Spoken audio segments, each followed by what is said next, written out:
né? E a festa, ela tem como tema, e traz como tema, e me faz remeter a um tema que o verbo tabernaculou entre nós. Amém? Essa tradução existe, mas também você vai encontrar a maioria das traduções dizendo: e o verbo se fez carne e habitou. Habitou, tabernaculou, esteve, permaneceu, nos visitou aqui. Amém? Amém. Por isso que eu estou debaixo de um tabernáculo hoje. Então veja bem, eu vou pedir para colocar a primeira tela ali. Tem uma tela ali, eu vou pedir para colocar logo depois dessa, olha lá. Eu pus ali o texto em grego para vocês. Não preocupa não, porque é para vocês entenderem o contexto linguístico dessa palavra. Então o texto está lá em grego. Ó. Esse grego aí que vocês estão vendo lá em cima é grego de Bíblia bereana. Lembra que a Bíblia diz que os bereanos eram crentes bons porque eles consultavam tudo na Bíblia? A pessoa pregava e eles iam olhar se estava na Bíblia. Esse texto aí vem daquele texto da antiga Bíblia bereana em grego. Amém? Por isso que eu fiz questão de colocar ali. E aí, um pouco abaixo, eu fiz uma pequena tradução de onde a Bíblia, da versão ARA ou ARA, que é Almeida, Revista e Atualizada, buscou o texto. Amém? Então você vai ver lá, ó. E, ó, cai o verbo, aió, que se fez, e vai, ó, fez carne e habitou entre nós, cheio de graça e de verdade, e vimos a sua glória, glória como do unigênito do Pai.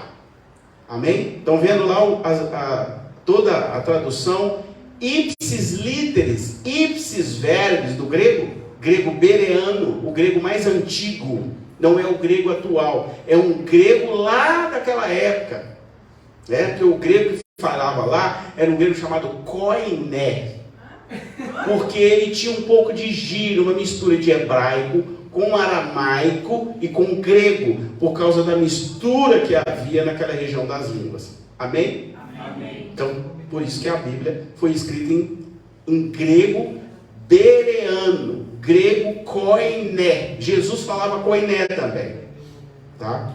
Muito bem. Aí a gente vem para uma outra tradução e está escrito assim: e o verbo se fez carne e tabernaculou entre nós, e contemplamos a sua glória semelhante à de unigênito junto do Pai, pleno de graça e verdade. Então essa é uma tradução do texto receptus, que vem, ou seja, receptus significa o texto recebido, original, lá do original grego. Por isso que ele é um texto mais parecido com o grego. E aí nós vamos ver outra tradução, a tradução brasileira, que vai estar escrito assim: e o verbo se fez carne e habitou. Porque no português nós vamos entender melhor do que ficar falando tabernaculou. Não é muito da nossa língua essa palavra. E aí, ó, habitou entre nós, cheio de graça e de verdade, e vimos a sua glória, glória como a do unigênito do Pai. Estão pegando o que aconteceu? Aí nós vamos ver a que eu gosto de usar aqui, que é a ARC, lá em 1969, que é a tradução Almeida, revisada e corrigida, porque ela voltou para ficar mais parecido com o texto original, mesmo sendo em português. E aí vai: e o verbo se fez carne e habitou entre nós, e vimos, olha como é que mudou, e vimos, ou seja, foi possível ver a glória, porque quando quem viu Jesus viu a glória, como a glória do unigênito de Deus, ou seja, do único Filho do Pai, cheio de graça e de verdade. Pegaram? Amém. Está pegando aí o sentido? E então, ao dizer, né, nesses textos todos aí, e o verbo se fez carne e acampou entre nós, porque kai é logos em grego, né? Então é logos sakes, é gêneto kai askenose enermin, Esse é o texto original. Ou seja, João, quando escreveu, está dizendo assim: e o verbo que estava lá no céu acampou, tabernaculou, morou, acabanou no nosso meio. Pegaram? Então, está meio difícil, mas para vocês entenderem a origem da palavra. Então, o Logos, que é Deus, Logos é Deus, Logos é o verbo, Logos é Deus. Ele, então, vem e habita no nosso meio, acampa no nosso meio, tabernaculiza no nosso meio, que era uma palavra mais hebraica, tabernáculo, cabana, tenda. Não é muito da nossa língua, porque nós não tivemos esse período de tenda aqui no Brasil. Nem os nossos índios usaram tendas, como usaram os índios norte-americanos, por exemplo. Então, por isso que essa palavra não é muito comum para nós. E aí, João faz referência ao pedido outrora feito a Moisés, de que fosse construído um tabernáculo em forma de tenda, para que Deus habitasse no meio do tabernáculo. Amém? Estão pegando?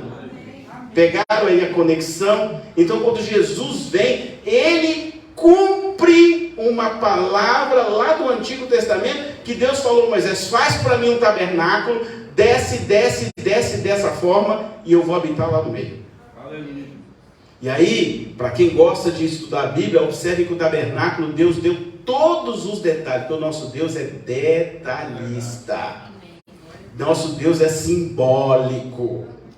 É isso que eu vivo falando com vocês: não percam as oportunidades de vocês pegarem as bênçãos decorrentes da simbologia de Deus. Deus é simbólico. Por onde que ele fala assim: vai emergir uma besta, né? Virão 4 cavaleiros do Oriente, vai haver uma espada. Deus é simbólico. Ele manda colocar uma bacia de prata, manda colocar corda, manda colocar um peitoral no sacerdote com 12 pedras diferentes, as mesmas pedras que estão lá no céu. As 12 pedras que colocaram nas 12 tribos de Judá estão lá no céu. Uma hora eu explico melhor isso aí. Então, assim, Deus é conecto. Tudo de Deus se conecta. É nós que não entendemos que o nosso Deus é totalmente simbólico. É por isso que eu não perco a oportunidade. Hoje é um dia simbólico. Não é a Sucote? Não é a festa das colheitas? Não é a festa das cabanas? Não é a festa dos tabernáculos?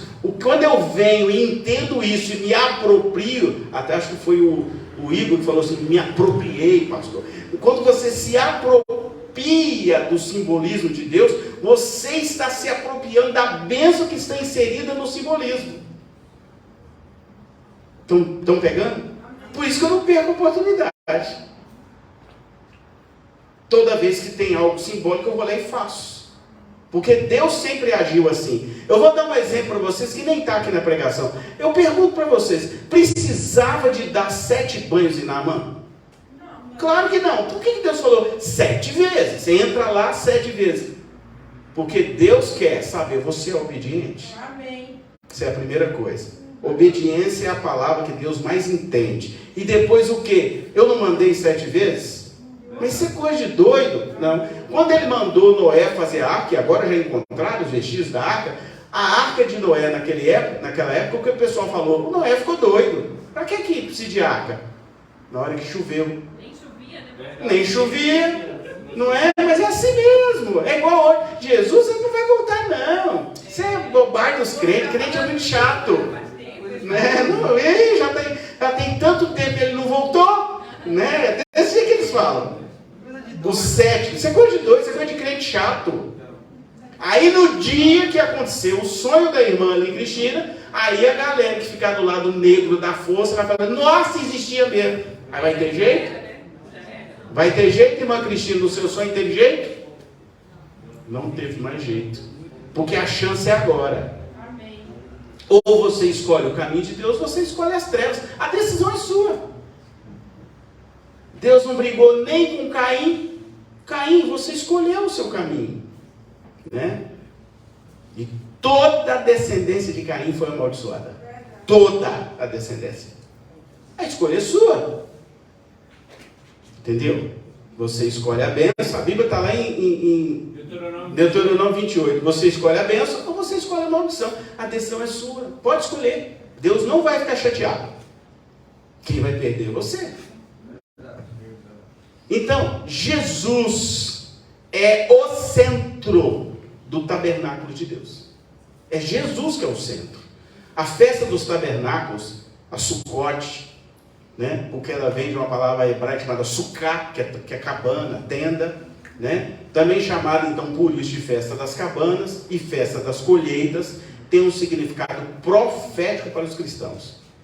O profeta Amós, antevendo a vinda do Messias, escreveu assim, Amós 9:11: naquele dia levantarei o tabernáculo caído de Davi, repararei as suas brechas, e levantando-o das suas ruínas, restaurá-lo-ei como fora nos dias da antiguidade.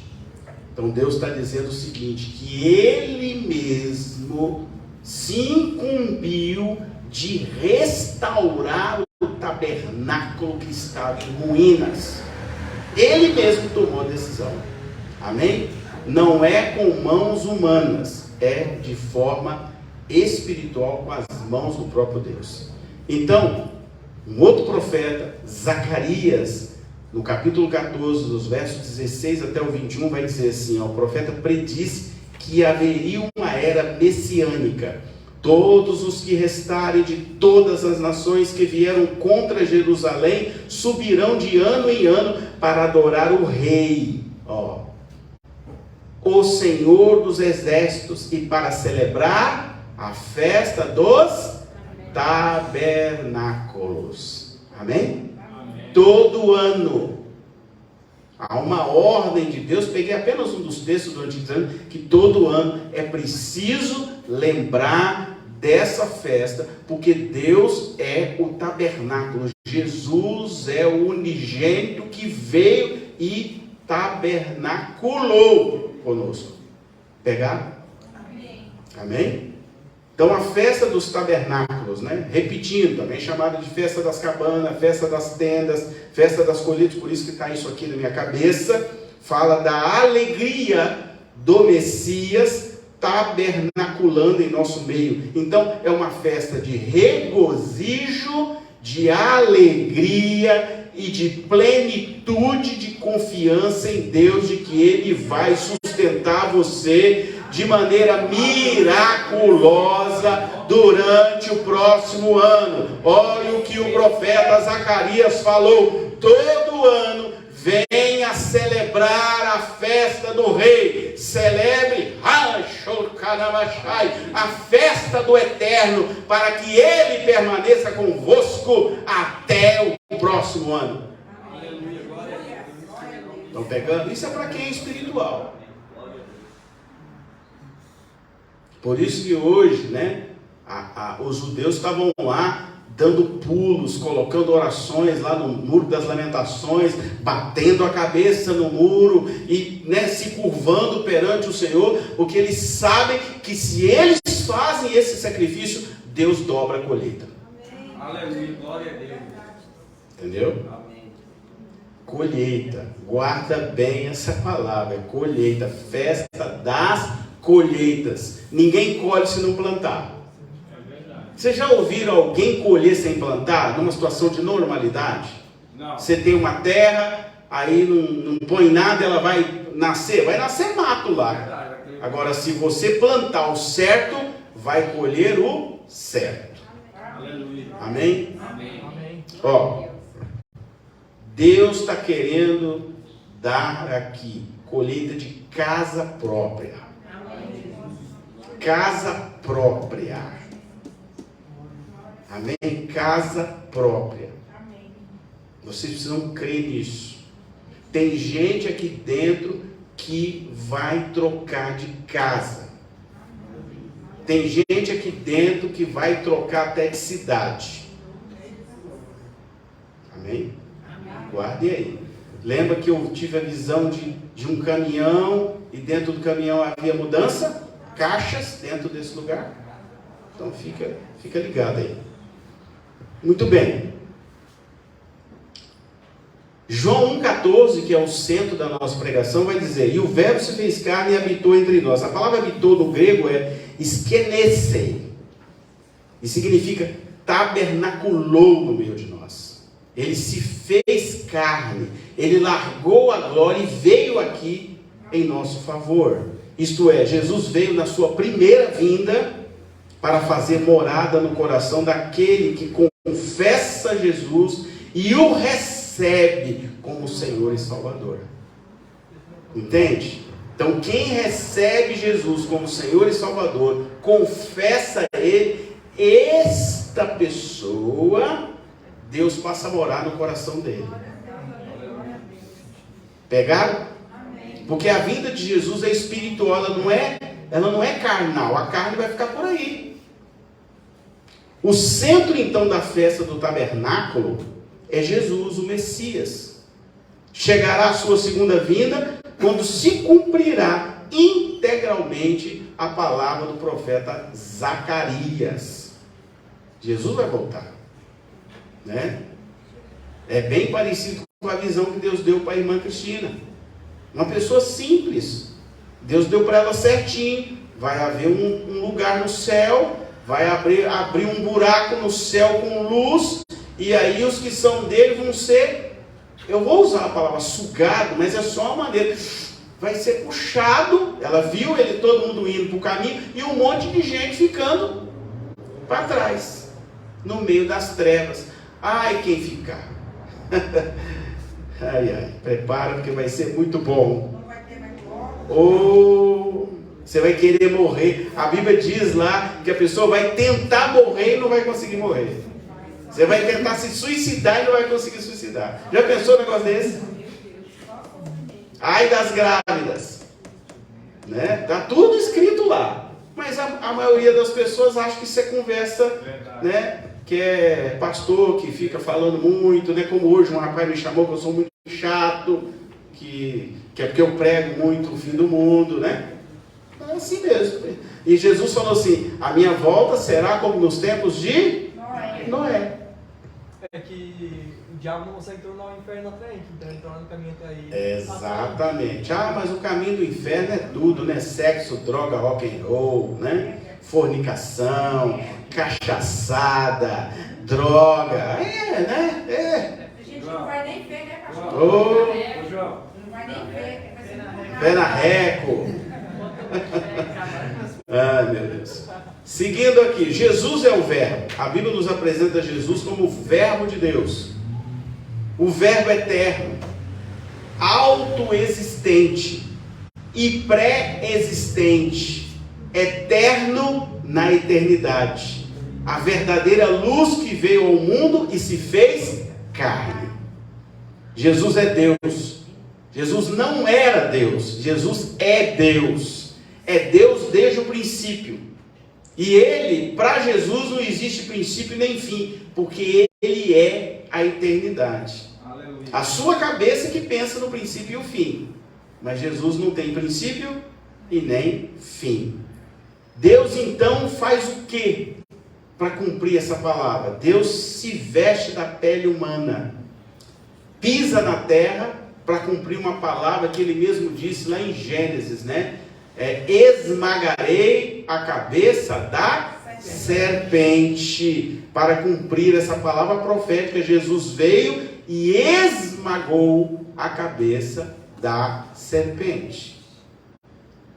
Bem parecido com aquelas serpentes que quem acompanhou hoje no meu Facebook viu lá as fotografias. É aquela serpente ali. Vocês viram lá, né? Onde ela está, o que estão fazendo lá em Dubai. Só não entende quem não quer. Verdade. Tá? Gênesis 3,15 vai dizer assim: porém inimizade entre ti e a mulher, entre a tua descendência e o seu descendente. Este te ferirá a cabeça e tu lhe ferirás o calcanhar. Amém? Jesus esmaga a serpente pela cabeça, porque ela feriu o homem no calcanhar. Ela feriu exatamente por que vocês acham que está escrito aí, feriu no calcanhar? O Espírito Santo acabou de me dar a revelação. Por que vocês acham? Por que calcanhar? Vai aí, vamos crentes. Deus acabou de me dar a revelação aqui. Nem eu sabia. Ele acabou de me falar aqui agora. Por que calcanhar? Olha o que está escrito. Ferirá a cabeça e tu lhe ferirás o calcanhar. Por que calcanhar? Porque eu acho que os pés que te levam para o Exato. Tá vendo? É exatamente. Os pés que te levam para o pecado ou para a salvação. Eu já falei sobre isso, né? Não, Deus me deu também essa experiência. Não hoje, mas há muito tempo já, quando eu estava lendo a Bíblia. O que te leva para o pecado é os seus pés. Para onde apontar os seus pés, aí está o seu destino. Verdade. Entendeu bem? Por isso que ferirás o calcanhar, porque é exatamente o pé que te leva para o pecado. Só para a gente, né? Quando você quer ir para a perdição, o que te leva à perdição? Seus pés. Né?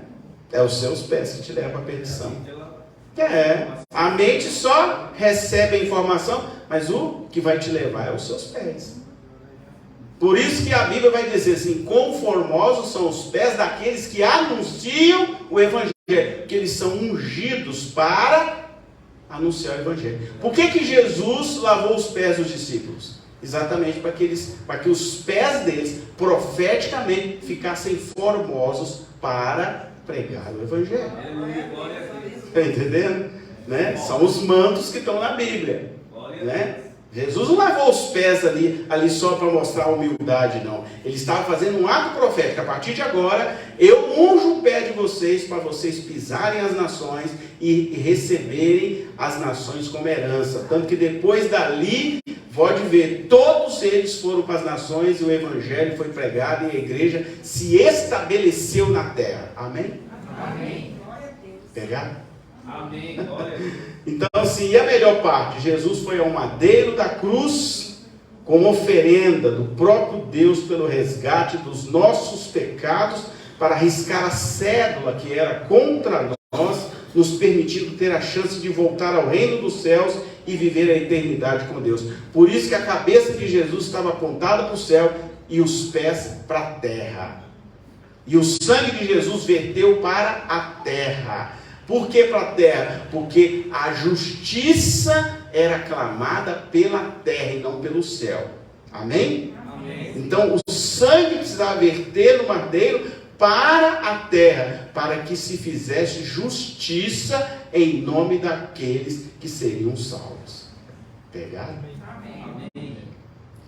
Não é apenas uma cruz, né? E por que ele abre os braços? Porque a Bíblia vai dizer assim, o anjo anunciará do ocidente ao oriente. E lembra que é do oriente ao ocidente? E de onde nasce a estrela que anunciou Jesus? Quem sabe? Do oriente. Porque do oriente nasce a salvação para o mundo. Aleluia. Então por isso que os braços de Jesus estão abertos, para dizer assim, eu estou oferecendo a minha salvação do oriente ao ocidente. Estão entendendo o que é cruz? A cruz não é apenas uma cruz, ela é muito mais do que uma cruz. E aí você vai ver Jesus com uma coroa de espinhos, né?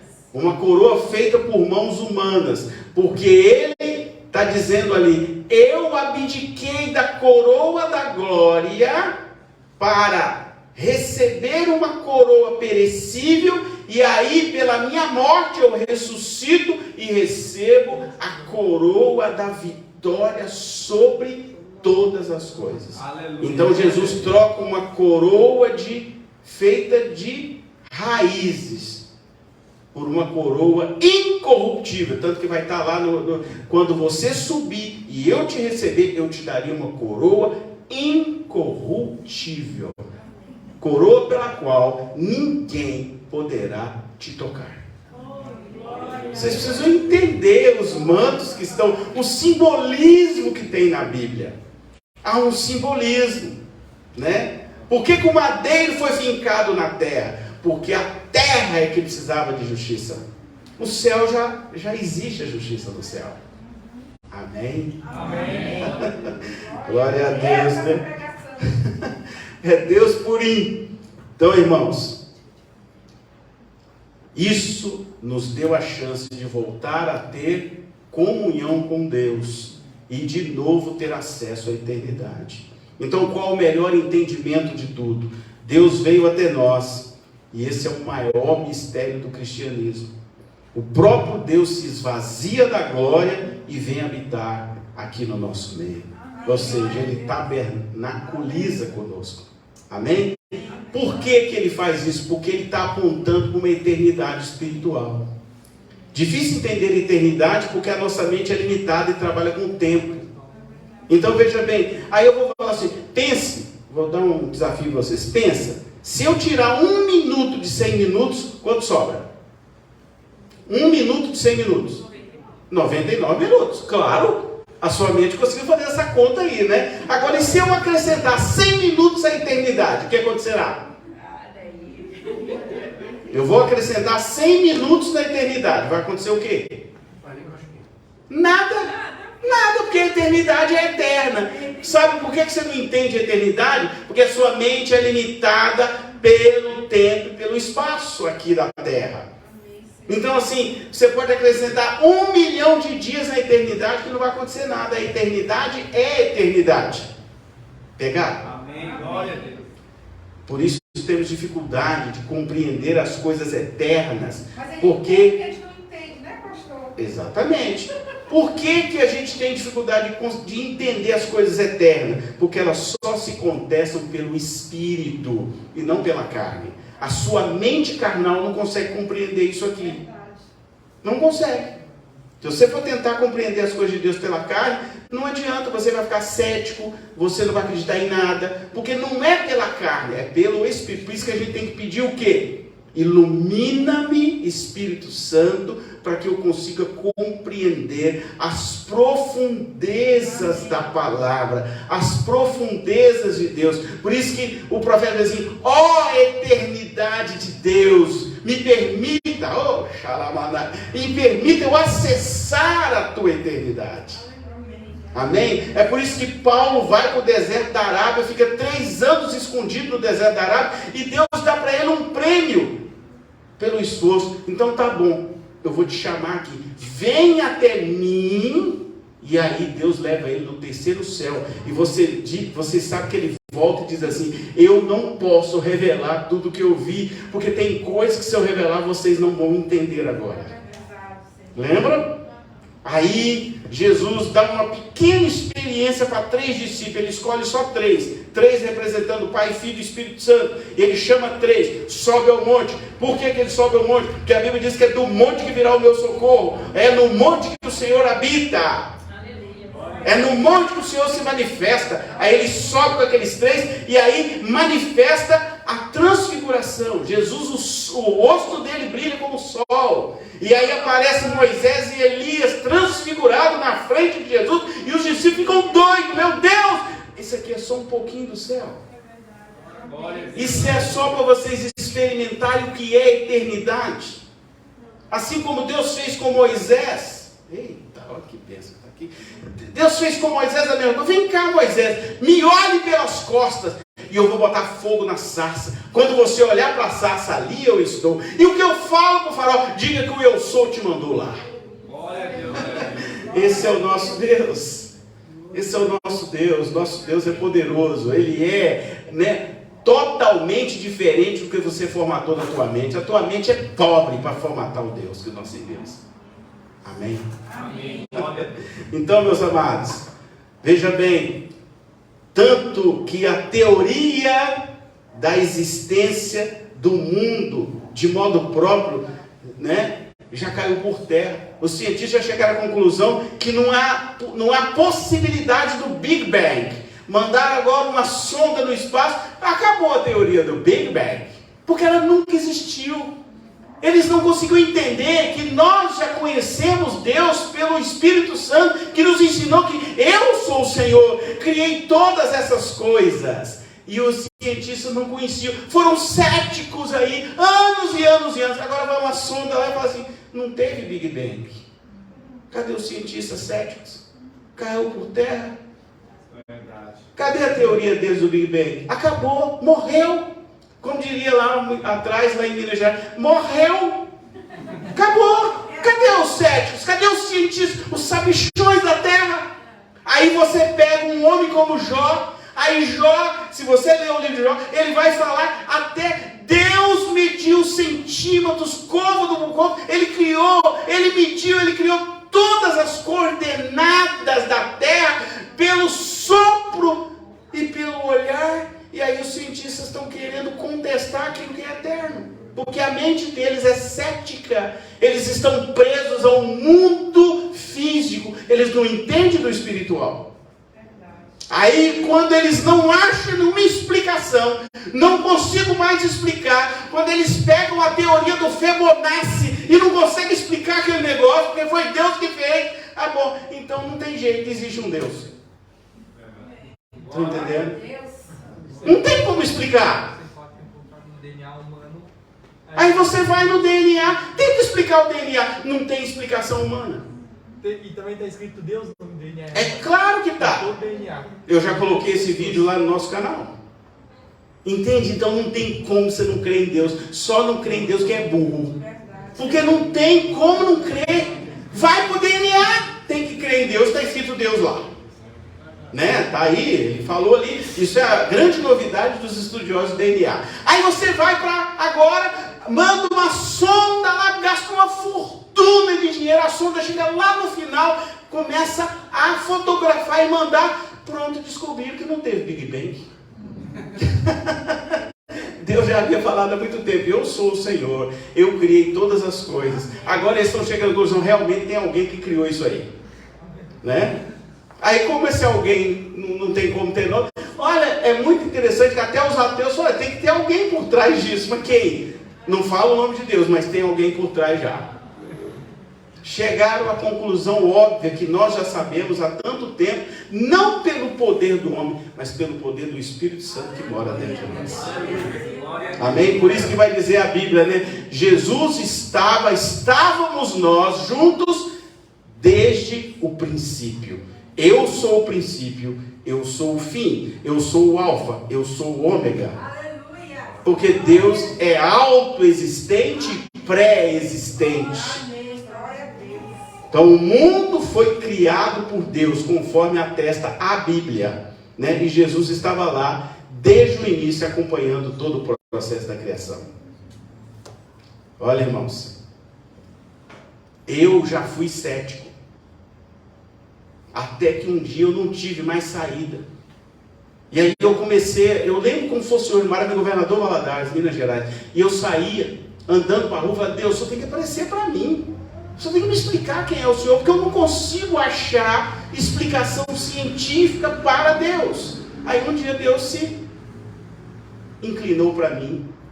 Suzana está aí, a minha outra filha, sabe? Deu aquela experiência poderosa de me derrubar no chão, de me fazer sentir tudo aquilo, porque eu era tão cético, achava que... Eu nunca fui ateu, mas eu era cético. Aí Deus falou assim, então tá bom, no dia que eu resolver te pegar, eu vou te mostrar para você quem é cético. Aí pá, pegou, me balançou, sacudiu, me deu umas línguas estranhas, e me jogou no chão, me fez sentir frio, me fez sentir calor, e depois ele mandou abrir a Bíblia, eu comecei a entender a Bíblia como eu nunca tinha entendido antes.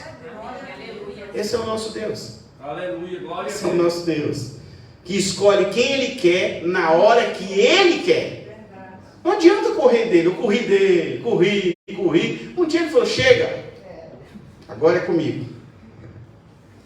Muito importante entender. Jesus se esvaziou para a glória de Deus. Hoje é dia de lembrar que a salvação não está em minhas mãos e nem nas suas mãos, mas unicamente nas mãos de Deus. Ninguém na terra tem essa autoridade. Ele veio em graça e verdade para um povo que estava morto em pecados e delitos, para um povo destituído da glória, conforme está na palavra.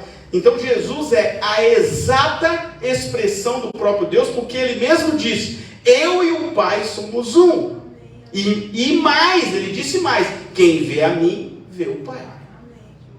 Então, esse é Jesus. João 1,13 vai dizer assim: os quais não nasceram do sangue, mas nem da vontade da carne, nem da vontade do varão, mas de Deus. Compreende?